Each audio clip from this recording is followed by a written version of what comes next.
आणि आता आपल्याला जे ट्रायंगल्स करायचे ते आपण बेक करणार आहोत आपण. म्हणजे अर्थात ज्याला जास्ती चटपटीत आवडत असेल त्यांनी डीप फ्राय केलं तरी चालेल, पण माझा असा प्रयत्न आहे की याला आपण कमीत कमी तेलामधली रेसिपी करतोय, म्हणजे डीप फ्राय न करता त्याला आपण बेकिंग करतोय त्याचं. आणि हे करण्यासाठी आपल्याला काय करायचं आहे, इथे हे सारण तर तयार झालेलं आहे, त्याला मी झाकण काढून त्याला थोडं थंड करतोय, कोथिंबीर टाकतोय याच्यावर भरपूर आणि याला एकदा मिक्स करून घेतोय.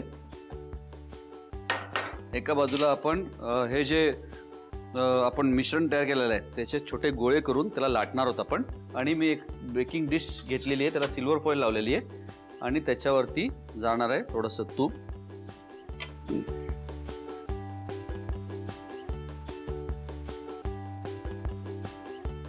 जे करतोय छोटे गोळे,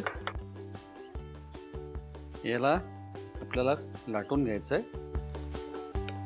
त्यातल्या कमीत कमी सुका जो मैदा आहे तो वापरायचा माझा प्रयत्न आहे आणि याला आपण लाटून घेतोय.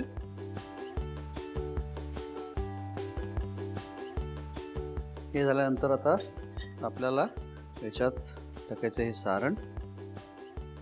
याला लावून घेतोय थोडंसं पाणी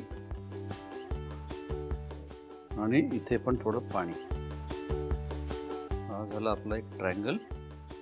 त्याला हलक्या हाताने उचलून ठेवतोय मी या डिश मध्ये.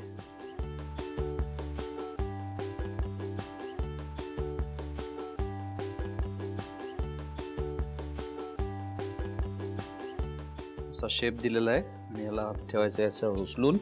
खाली पण थोडंसं तूप लावलेलं आहे आणि वरती पण थोडंसं आपल्याला तूप लावून घ्यायचं याला, म्हणजे ते बेकिंगच्या वेळी पण त्याला रंग छान येईल.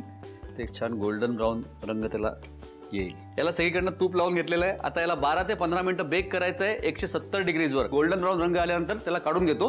तोपर्यंत तुम्ही साहित्य आणि कृती लिहून घ्या. बेक्ड हरभरा ट्रायंगल करण्यासाठी लागणारे साहित्य: हरभरा, उकडलेले बटाटे, बारीक चिरलेला कांदा, मैदा, लसूण, आलं, तूप, कोथिंबीर, धण्याची भरड, साखर, हिरवी मिरची, कलौंजी, वेलची, जिरं, काळं मीठ, जिरेपूड, चाट मसाला, लाल तिखट, हळद आणि मीठ. कृती: प्रथम एका कढईमध्ये तेल गरम करून त्यामध्ये जिरं, लसूण, आलं, हिरवी मिरची, कांदा, धण्याची भरड, वेलची पूड, कलौंजी, हळद, लाल तिखट, हरभरा, जिरेपूड, मीठ, साखर, काळं मीठ आणि पाणी घालून सर्व एकत्र करून कढईवर झाकण ठेवून मिश्रण शिजवून घ्यावं. शिजवलेल्या मिश्रणामध्ये बटाटा आणि चाट मसाला घालून मिश्रण एकत्र करून घ्यावं. नंतर त्यामध्ये कोथिंबीर घालून मिश्रण थंड करून त्याचं सारण तयार करून घ्यावं. एका भांड्यामध्ये 2 वाटी मैदा, मीठ, कलौंजी, जिरं, कोथिंबीर, गरम तूप आणि पाणी घालून सर्व एकत्र करून पीठ मळून घ्यावं. एका बेकिंग डिश मध्ये सिल्वर फॉईल पेपर ठेवून त्याला तूप लावून घ्यावं. मळलेल्या पिठाचे छोटे गोळे बनवून त्याच्या पुऱ्या लाटून घ्याव्यात. लाटलेल्या पोळीमध्ये हरभऱ्याचे तयार सारण भरून पोळीच्या कडा बंद करून त्यांना त्रिकोणी आकार द्यावा. तयार ट्रायंगल बेकिंग डिश मध्ये ठेवून त्याला वरून तूप लावावं. ओव्हन मध्ये 12 ते 15 मिनिटं 170 डिग्रीला बेक करून डिश सर्व्ह करावी.